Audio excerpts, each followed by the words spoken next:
ಇನ್ನೇನ್ರಪ್ಪ ಎಲ್ಲರಿಗೂ ನಮಸ್ಕಾರ ಕಣ್ರಪ್ಪ. ಎಲ್ಲರೂ ಚೆನ್ನಾಗವ್ರೆ ಅಂತ ಅನ್ಕೋತೀನಿ. ಹಂಗೆ ಕಣ್ರಪ್ಪ, ಅದೇ ಕಣಪ್ಪ ನಾವು ಗೊಂಬೆದ ಯಾಪ್ ಅದೇ ಕಣ್ರಪ್ಪ, ಅದು ಬರ್ತಾ ಇಲ್ಲ. ನಾವು ಮೊನ್ನೆ ದಿನ ಮಾಮೂಲಿ ಒಂದು ನಾಳೆಕಾಗ ವಿಡಿಯೋ ಇವತ್ತೇ ಮಾಡಿ ಮಡಿಕೊಬಿಡ್ತಿದ. ಹಂಗೆಪ್ಪ 2 ವಿಡಿಯೋ ಮಡಿಕೊಂತ ಕಣ್ರಪ್ಪ. ಆಮೇಲೆ ಒಂದು ಮಾಡ್ಕೊಳಕಾಯ್ತದೆ ಅಂದ್ಬಿಟ್ಟು ಅಷ್ಟೊತ್ತಿಗೆ ಆನ್ ಮಾಡ್ತೀವಿ, ಬರ್ತಾನೆ ಇಲ್ಲ.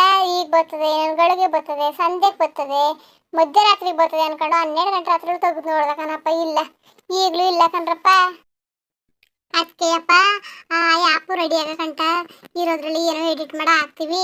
ಅಚ್ಚೆ ಅಂದಿಲ್ಲ ಇಚ್ಚೆ ಅಂದಿಲ್ಲ ವಯಸ್ಸು ಸರಿಲ್ಲ ಅಂತ ಅನ್ಬೇಡಿ ಕಣ್ರಪ್ಪ. ಏನು ಮಾಡೋಕ್ಕದು ಅಂದ್ರೆ ವ್ಯವಸ್ಥೆ ಅಡ್ಜಸ್ಟ್ ಮಾಡ್ಕೊಂಡು ಹೋಗ್ರಪ್ಪ. ಇನ್ನು ಮುಂದಕ್ಕೆ ಚೆಕ್ ಮಾಡ್ಕೊಂಡು ಅಚ್ಚುಕಟ್ಟಾಗಿ ಮಾಡ್ಕೊ ಹೋಯ್ತೀವಿ. ಆ ಆ್ಯಪ್ಗೆ ಅಪ್ಪ ಟೆಕ್ನಿಕಲ್ ಪ್ರಾಬ್ಲಮ್ ಆಗ್ಬಿಟ್ಟು ಬರ್ತಾ ಇಲ್ಲ ಕಣ್ರಪ್ಪ. ಅದಕ್ಕೆ ತಾಳಿ ನಮ್ಮ ವೀಕ್ಷಕರ ಜೊತೆ ಮಾತಾಡೋದು ಅಂತ ಅಂದ್ಬಿಟ್ಟು ನಾನೇ ಮಾತಾಡ್ತಾನೆ ಕಣ್ರಪ್ಪ. ಎಲ್ಲರಿಗೂ ನಮಸ್ಕಾರ ಕಣ್ರಪ್ಪ.